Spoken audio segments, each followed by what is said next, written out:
அஸ்ஸலாமு அலைக்கும் வரஹ்மத்துல்லாஹி வபரகாத்துஹு. நாளும் ஓர் அமுதமொழி.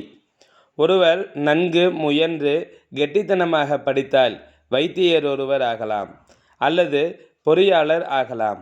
ஆனால் ஞானமில்லாத எந்த ஒரு படிப்பும் அறிவும் பிரயோசனமற்றது. ஞானம் என்பது அல்லாஹ்வை அறிவது. ஞானத்தின் மூலம் கலிமாவாகும்.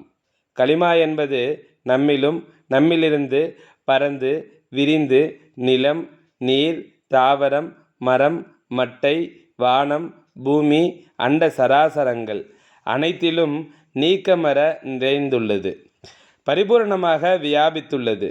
எங்கும் பிரிவில்லாதது, பிரிக்க முடியாதது.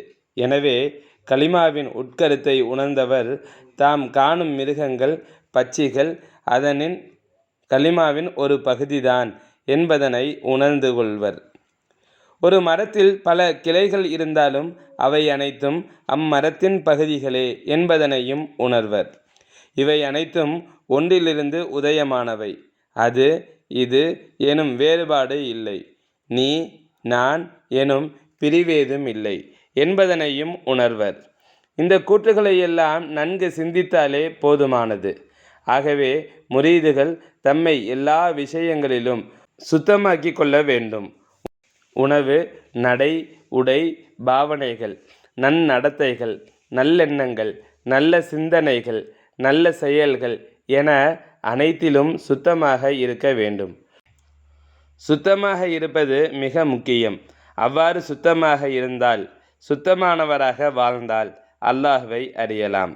இவ்வாறான விஷயங்களை நம் முரீதுகள் விளங்கி கொள்ள வேண்டும் என்பதற்காகத்தான் மாதாந்த கூட்டத்தை நாம் அமைத்திருக்கின்றோம். எனவே ஒவ்வொரு முரீதும் கண்டிப்பாக அக்கூட்டத்தில் கலந்து கொண்டு சிறப்படைய வேண்டும்.